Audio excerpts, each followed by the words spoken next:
Every case we cover on this channel is important. Every victim has a family. Every victim has a story, and every victim should have their voice and story heard, but there's something incredibly eerie about an unsolved case, especially when it's the mysterious death of a teenager. Parents don't generally think that they're going to outlive their children. They can't wait for their children to experience some of life's biggest milestones of their own, like buying their first car, walking across the stage at graduation, possibly even getting married and having a family of their own. It's sort of the cycle of life. But for one Georgia teenager, what was supposed to be a normal, ordinary school day was anything but. It ended up being his last. The boy went to school, a place where millions of kids go every single day, but unfortunately, he would never come home. A place meant to be safe quickly turned into a nightmare. In this episode, we'll be covering not only one of Georgia's biggest unsolved crimes, but one that has puzzled investigators, internet sleuths, and the nation for over a decade. And nearly a decade after his death, there are still more questions than answers. Was it a freak accident or foul play? And if it was murder, did race play a factor? Was there a cover-up? We need to go behind the headlines and break down the case of Kendrick Johnson.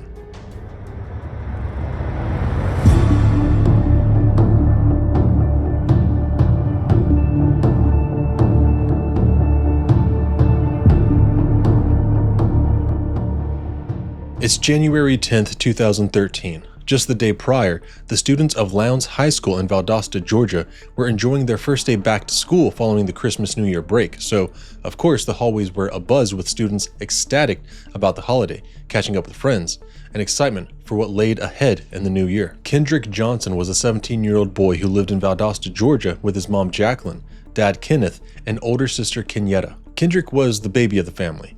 His parents described him as a fun-spirited kid who loved jokes and was always the life of the party, yet he was still kind and oftentimes very quiet. He loved school, and like most boys his age, Kendrick loved sports, and more often than not, you could find him watching a game or shooting hoops with his friends. He was a three-sport athlete, playing football, basketball, and track. Also, like many athletes his age, he had big dreams and aspirations of becoming a professional athlete, football player to be exact. But unfortunately, those dreams and his young life would be cut short. What started out as an ordinary school day quickly turned into a parent's worst nightmare. At first, the day was normal. Students attended classes, saying hi to friends in the halls, eating lunch, the normal school day activities. Kendrick was just like every other student. He attended all his morning classes, ate lunch, but what happened next still puzzles the nation to this day. Kendrick was last seen on school surveillance footage that day entering the school's gymnasium after lunch around 1:09 p.m. However, that would be the last time that any student, staff, or his family would ever see him alive. One second, Kendrick was at school, normal high school student, but the next, he literally disappeared in the blink of an eye, or at least it seemed like that. But how could someone just simply vanish without a trace in the middle of a busy school day? Other students were also caught on some surveillance footage that captured Kendrick walking into the gym, students walking to and from classes, students playing basketball. How could no one see where he went? Why didn't the surveillance camera capture where Kendrick was heading? One student in particular, who was also captured on the same surveillance footage walking ahead of Kendrick, was heading to their next class, but was heading in a different direction in the gym. The footage you see right now shows Kendrick heading to the right of the gym. This is where the school kept their gym mats. By this point in the day, Kendrick had already gone to his first and second and third period classes. His final class was in the school's field house, but friends say Kendrick first wanted to stop by the gym to change into his tennis shoes. That night, Kendrick never came home from school, and at first, his parents weren't immediately worried when he didn't come straight home, because he was planning on attending a basketball game at the high school immediately after classes concluded. However, many students claimed they never saw Kendrick in the gym that evening. That very same night, the school's basketball and color guard teams held their night practices, and even those students claimed to have never seen or heard Kendrick in the gym. But when it had struck midnight and he still hadn't come home, that's when his mom knew something was wrong and immediately filed a missing persons report. At that moment, both Kendrick's parents knew in their gut that something was wrong. Jackie said her heart sank, and Kenneth, who was a truck driver and not in the area at the time, says he immediately knew that Kendrick was no longer alive. While filing a missing persons report, Jackie even remembers the dispatcher telling her that her son was probably just out and about with a girl or some friends, but in her heart, Jackie knew they were wrong. That wasn't her son. That wasn't Kendrick. It's unclear whether Jackie had the same gut instinct as Kenneth, but one thing is clear. Jackie and Kenneth would never see their son alive again. The next day, after filing him as a missing person, Jackie arrived at Lowndes High School between 8 and 8:30 to see whether she could find him or even find out if he even arrived at school that day. It was at that point when she learned that Kendrick missed his final class the previous day. And it's at this moment Jackie will hear something that will change her life forever. While she was at the school looking for Kendrick, she overheard something no mother should ever hear. A guidance counselor's phone volume was turned on full volume when Jackie overheard that a body had been found in the school's gym. Without knowing any other information, her motherly instincts kicked in and she instantly knew that was her child. The body was Kendrick's. Around 10:30 a.m. on January 11th, the day after Kendrick was last seen on the school surveillance camera entering the gym, Kendrick's lifeless body was found upside down inside a rolled-up wrestling mat, nearly 10 hours after his mom had reported him missing. The mat was located in the right corner of the gym, standing upright. Earlier that morning, a female student climbed on top of the mats, which were standing vertically. That's when she saw two sock-covered feet sticking out of one of the rolled-up wrestling mats. She noticed a Hanes label on the sock, and when the students and teacher went to investigate, they discovered Kendrick face down inside the rolled-up mat. When the mat was pushed on its side, Kendrick's body fell out along with blood and vomit. A pair of black and white Adidas Pro models were found next to Kendrick's body, surrounded by a pool of blood. However, there were also a different pair of shoes inside the gym mat as well. But surprisingly, the pair of shoes next to Kendrick's body inside the mat weren't covered in either blood or vomit. Now by this point, it had been nearly 24 hours since Kendrick was last seen heading into the gym. Even though she was on campus when her son was found, Jackie says she was not allowed to see his body. Kendrick's sister, Kenyatta, who was also a student at Lowndes High at the time, was asked to identify if those shoes found at the scene belonged to her brother. She knew immediately those were Kendrick's shoes. However, she also wasn't able to see or identify whether or not the body was in fact her brother. There are also conflicting reports on whether or not the school went on lockdown immediately after Kendrick's body was found. Some media outlets reported the school went on lockdown, however, Kendrick's family disagrees and claimed the school day just went about as normal.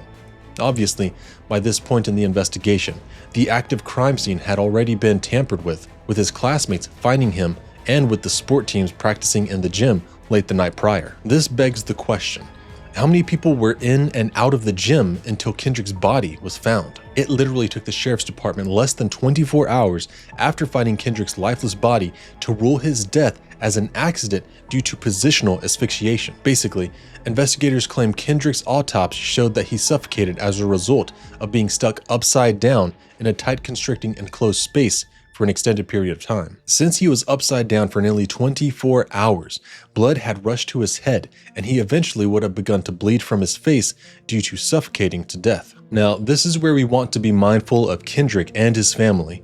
There is a picture of Kendrick's dead body and swollen face floating on the internet. We will not be showing that photo here. You can easily find it if you choose, but we want to respect Kendrick's memory and not show a picture of his lifeless body on this channel. Even though investigators had already ruled out his death as an accident, Kendrick's family and many others think they jumped to that conclusion too quickly and didn't do enough of a thorough investigation. The question many have is, how did Kendrick end up face down inside a rolled up wrestling mat? Why was he near the mat to begin with? How could his body even fit inside a rolled up mat? If this was a tragic accident, again, how did no one see or hear anything for almost 24 hours? How did no other students in the middle of a busy school day not see Kendrick near the mats? After Kendrick's death, many students came forward saying they would oftentimes store their shoes under, behind, or even inside the rolled up gym mats so they didn't have to pay for a locker. This also made it convenient for them to switch their shoes before and after gym class. Classmates reported seeing Kendrick place his gym shoes in the mats before his death. Some even said they had seen Kendrick jump and throw his shoes into the middle of the hole in the mat after gym class. This led investigators to believe that Kendrick went to retrieve his shoes for gym, thus why he was headed in that direction on the surveillance footage, then accidentally fell into the center of the mat and got stuck. However, one of Kendrick's closest friends said in the Finding Kendrick Johnson documentary that Kendrick would usually put his shoes either behind the mat Or if he did throw the shoes in the middle of the mat, then he would simply tilt the mat on its side and grab his shoes that way. This leaves many questioning whether or not Kendrick's shoes were in the spot he had originally placed them, which then forced him to climb up the mat to get them. Because let's face it, if this is such a common occurrence at the school, why have school officials not noticed this? Why have no other kids had issues fetching their shoes previously? And if his shoes were moved, that begs the question, who moved them? I'd assume if a teacher or staff member just so happened to see the shoes laying around the gym, that they would just take them to the lost and found or something equivalent to that, not just shove them in the middle or behind a gym mat. And according to his classmates, this is something Kendrick had done a lot before his death, so why was there an issue retrieving his shoes this time? When his body was found, it was noted that Kendrick had one arm stretched above his head and the other around his waist, as if he was trying or struggling to reach for his shoe. He also only had his socks on when his body was found. Sounds like an open and shut case, right? The horrific, unsettling accident that caused a teen to lose their life way too soon, well, you'd be wrong. This is actually when the case takes a twist. New questions arise, new findings are made, causing his family and many others to think that this so-called tragic accident is instead a cold, malicious murder. Since day one, Kendrick's family has been upset over how the local sheriff's department handled his death investigation. To this day, they've been questioning findings in the investigation, thus why they hired their own team of investigators to perform their own investigation into their son's tragic demise. Now, I'm going to go over a few key points that left his family and many others around the world scratching their heads as to whether or not foul play may have been involved. You'd think by now we'd have answers to this case, but unfortunately, more than a decade later, there are still more questions than answers in this case. The first question I asked myself when I heard about this case was, how did Kendrick even fit his body inside a rolled up mat? Well, I'm not the only one to question this as well. Kendrick was 5'10" and weighed over 160 pounds. The gym mats measured around 6 feet tall and 3 feet wide, but when they were rolled up, this created a 14-inch opening in the middle of the mats. Kendrick's shoulders were 19 inches across, so how was it even possible for him to fall or even fit into the center of the mat? Many think that he could have easily squeezed and scrunched his shoulders together to force himself in while trying to reach for his shoes, thus then getting stuck, causing him to suffocate to death. Again, while standing up vertically, the mats are 6 feet tall and Kendrick is essentially 2 inches shorter than the height of the mat, so Kendrick couldn't have simply reached to grab his shoes. But a classmate did report seeing Kendrick jump up on the mats in the past, but then again, Kendrick's close friend said he would simply just lift the mat by the bottom and grab his shoes that way. Why are there two vastly different stories about how Kendrick grabbed his shoes in the past? This also begs the question, how did no one else see or find his body sooner? There were students, teachers, and staff constantly coming and going from the gym around the time he would have apparently gotten stuck. It was 1 p.m., the middle of a busy school day. Kendrick just so happened to be the only person in the gym at that exact time? Except for we know he wasn't. Other students were in the gym, so no one saw Kendrick disappear behind or in the mats. Classmates were the ones who had found his feet sticking out of the mat the next morning. But how did no one see those same feet sticking out later on the day he went missing? Also, Kendrick was supposedly getting his shoes, then heading to his last class of the day. How come no other students questioned why Kendrick didn't show up for class if he had been in all of his other classes earlier throughout the day? And that leads us to revisit the surveillance footage.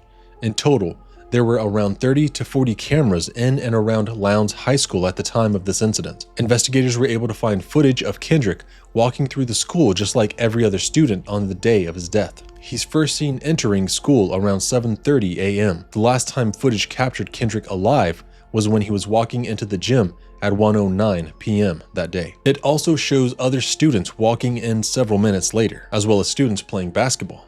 We are able to follow 17-year-old Kendrick Johnson on his final walk through the halls of Lowndes High School. Kendrick's path takes him through C wing of the building, following his third block class, which was dismissed at 1:25. We see the smiling 17-year-old make the turn and continue past the guidance and administration offices. Unlike earlier video, this video contains a timestamp from the surveillance system servers, and we can witness Kendrick enter the hallway to the gymnasium at 1:27. This time is likely accurate as it coincides with the number of students in the hallways as they would be changing classes at 1:25. Kendrick continues unimpeded down the hallway, passing other students and entering the gym at around 1:28. But hold your horses. I thought he was last seen on surveillance footage at 1:09 p.m., not nearly 1:30 p.m. Supposedly, different cameras around the school were on different time frames. The hallway camera was behind by 29 minutes. Cameras mounted inside the gym, which captured images of Kendrick after he passed through the doors, are on a third server, whose timestamp is 10 minutes ahead of the cameras in the hallway leading to the gym. In total, there were 4 cameras inside the gymnasium at Lowndes High School when Kendrick lost his life. But out of those cameras collectively, Kendrick was only seen walking into the gym and jogging. Believe it or not, the camera that was focused in the direction of the mats just so happened to be blurry. Go figure, right? But when looking at all the footage collectively, the timestamps jumped around. Students are just appearing and disappearing on the footage. This leads us to one of the biggest mysteries surrounding this case. There is at least an hour of missing video footage from all 4 cameras that were inside the gym that day. After Kendrick was spotted on camera at 1:09 p.m., the cameras didn't start recording again until 1:15 and 1:16, which we can see from the timestamps. A forensic video analyst even came forward and said the files the family received were not the original files. Those files are not original files. They're not something that an investigator should rely on for the truth of the video. They've been altered in a number of ways, primarily in image quality, and likely in dropped information loss. There are also a number of files that are corrupted because they've not been processed correctly and they're not playable. So I can't say why they were done that way, but they were not done correctly and they were not done thoroughly. So we're missing information. Questions were then raised when it was believed that the school didn't provide all of the surveillance footage from the gym to the investigators. There is a whole of time where none of the cameras provide any record that I've been provided. There are 4 cameras in the gym that records motion from when the lights turn on in the morning until when the lights are turned off at night, except for the area of interest. The moments before Kendrick Johnson enters the gym. Look at what happens to the recordings from these 4 cameras in the gym. The time is recorded with the video. The first camera captures images from the start of the day until 12:04 p.m. Then, nothing. It picks up again at 1:09 p.m.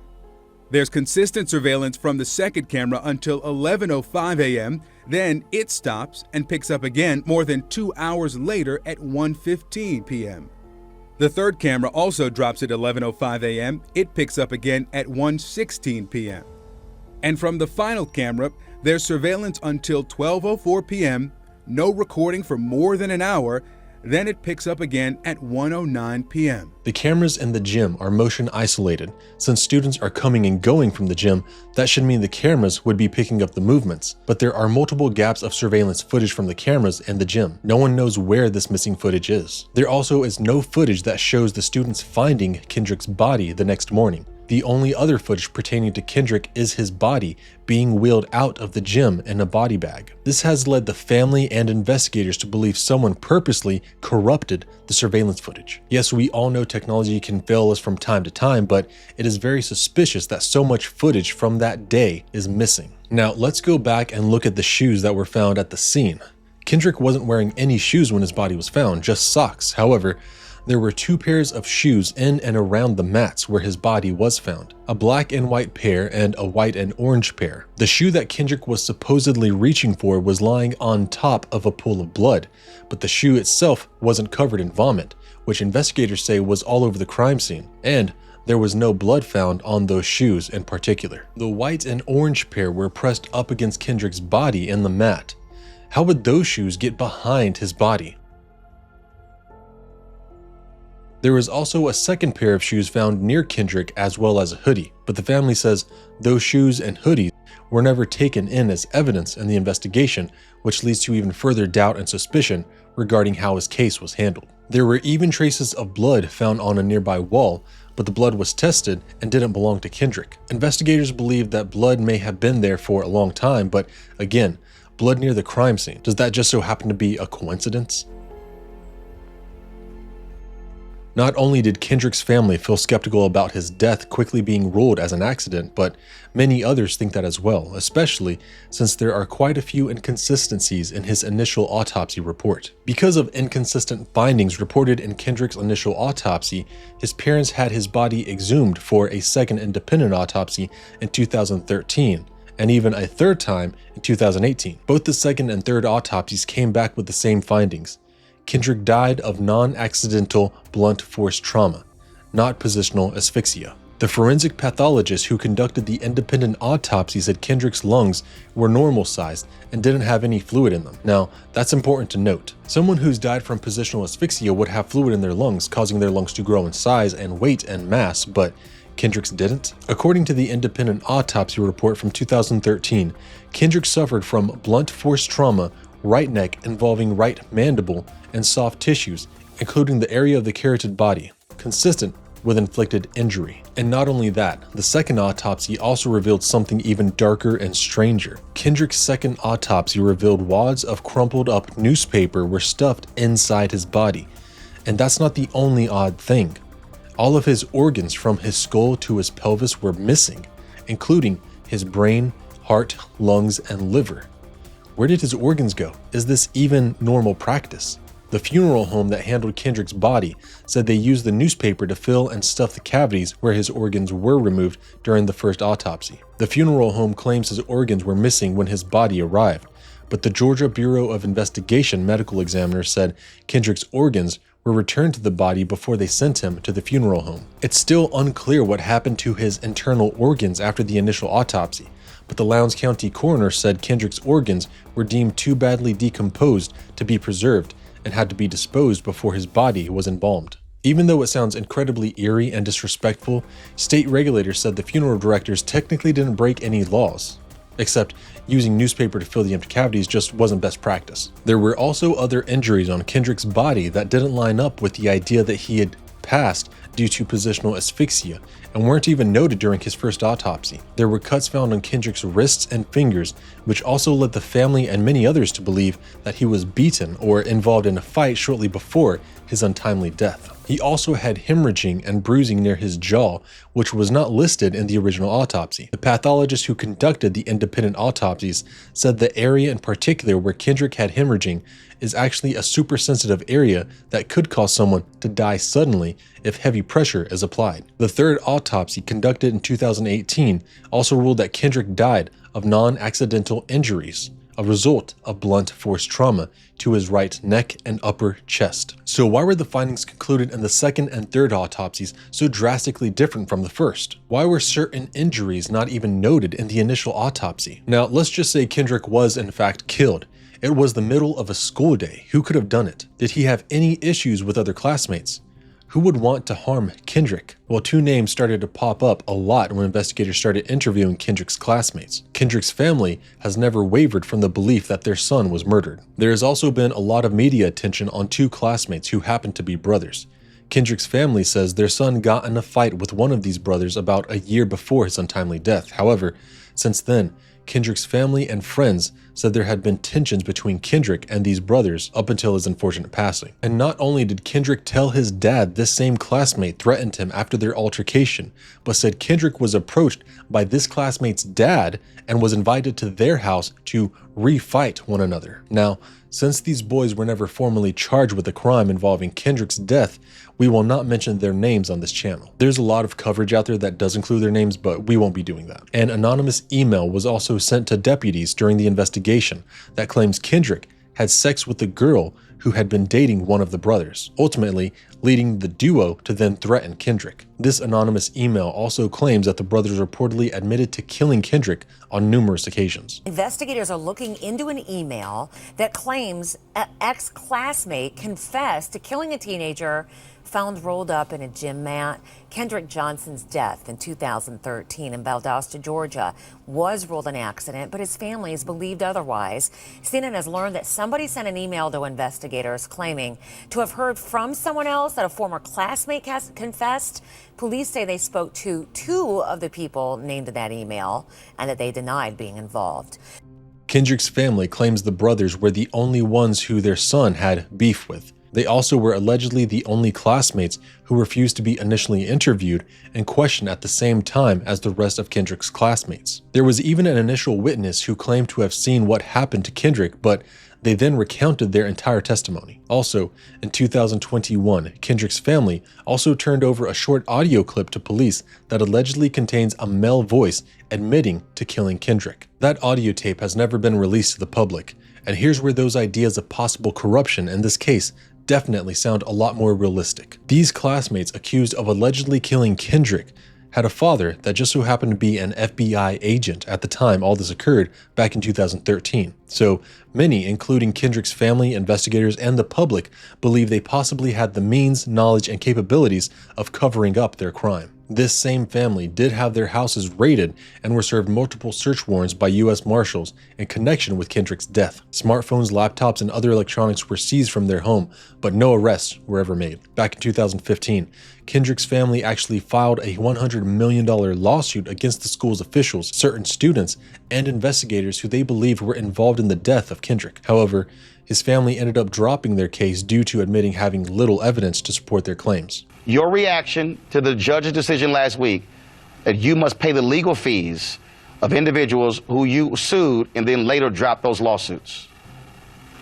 It's just another slap in the face. It's like we're having to pay for my son being murdered. Following the fact that the prime suspects in Kendrick's death are the sons of an FBI agent, that leads to the question, has there ever been any sufficient evidence tampering or cover-up involved in this case? Yes, things in this case do sound fishy, but as we all know, there has to be sufficient evidence to confirm something. In 2015, the U.S. attorney in charge of this case, Michael Moore, suddenly resigned. He was the main attorney who took the lead in investigating the two suspected brothers. But the crazy thing is that all of Moore's cases were handed down to his successor, all except Kendrick's. Kendrick's case was moved to the state of Ohio. After this, Kendrick's family met with the Department of Justice, who told the family that they do believe the black and white shoe was planted and staged at the crime scene. They also told the family that they believe the second autopsy performed by the private pathologist showing blunt force trauma is the most accurate report. But after that's said and done, the Justice Department still closed the case. Also in 2015, 7 judges from Georgia's judicial circuit recused themselves from presiding over Kendrick's case, claiming failure to mediate the presently outstanding issues in the Kendrick Johnson matter. The father of the 2 suspects was also allegedly asked to resign from the FBI. The Finding Kendrick Johnson documentary was released to the public in 2021, and with it came new evidence the family and investigators never saw before. Remember the supposed missing surveillance footage from earlier? The filmmakers were able to find a missing FBI report that contains that missing footage. And this footage shows Kendrick and the alleged suspects next to one another in the hallway, the same day of Kendrick's untimely death. This is the same suspect who told news reporters he hadn't seen Kendrick the day of his death. How did a filmmaker find this and no one else had seen it before? As of now, Kendrick's case has been reopened since March 2021. Ashley Polk, the new Lowndes County Sheriff, is hoping to answer these questions and more, finally shutting a case that has not only haunted and puzzled Kendrick's family, but also investigators, classmates, and the public for over a decade. Now, like many of you, I've been back and forth about this case for many years. When you think you have all the facts, new evidence arises that causes even more speculation and questions. But one thing is for certain. A Georgia family has been without their son for over a decade, and no family deserves not knowing what happened to their loved one, especially when it's the unsolved death of a teenager. Let us know in the comments down below. What do you believe happened that fateful January day? Do you think this case will ever fully be resolved? And while the truth remains elusive, one thing is clear. Until the questions surrounding Kendrick's death are fully answered, justice will remain as out of reach as the closure his family desperately deserves. This has been Joshua John with Behind the Headlines, and until next time, stay safe.